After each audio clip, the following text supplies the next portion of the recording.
Barakallahu fikum. Saya katakan tadi, kondisi yang lebih memperparah keadaan adalah keberadaan hidayah dan iman di dalam hati kita tidak begitu kuat menancapnya. Disebabkan karena syubhat-syubhat di masa lalu, syubhat-syubhat yang masih sering kita baca di akhir zaman.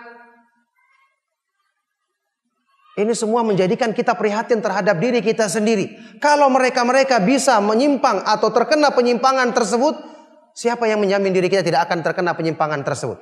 Ini saya beberapa kali mengingatkan kepada ikhwan, ya.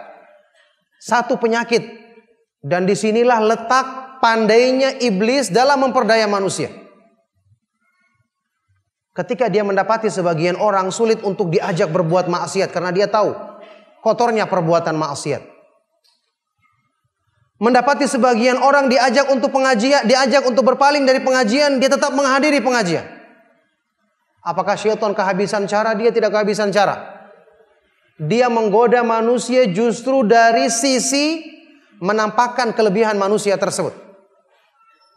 Dibuat manusia itu merasa bangga. Akhirnya bersandar kepada dirinya sendiri. Akhirnya merasa dirinya sudah cukup. Akhirnya dia merasa tidak perlu minta pertolongan kepada Allah. Ketika itulah Allah berlepas diri darinya. Subhanallah, syaitan membuat dia terjerumus dalam penyimpangan dari arah justru yang dianggap itu merupakan kebaikan bagi dirinya. Makanya ini yang dijelaskan oleh para ulama, salah satu di antara hikmah. Saya juga pernah terangkan di kajian yang lalu mungkin di sini atau di tempat lain. Salah satu di antara hikmah kenapa orang yang beriman itu tidak dijaga oleh Allah secara keseluruhan, dalam artian dibuat dia tidak berdosa sama sekali.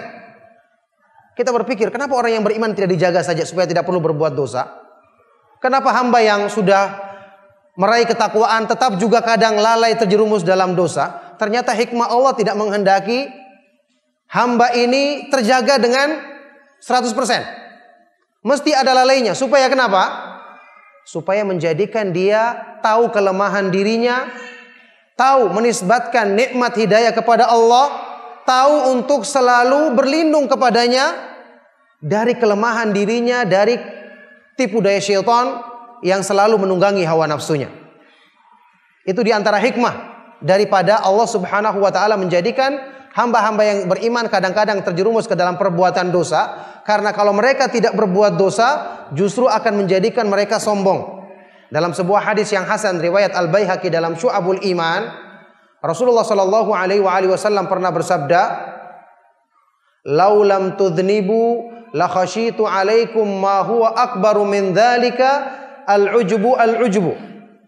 Seandainya kalian tidak berbuat dosa wahai manusia, maka aku justru khawatir kalian ditimpa penyakit yang lebih parah daripada dosa itu sendiri, yaitu bangga terhadap diri sendiri, bangga terhadap diri sendiri.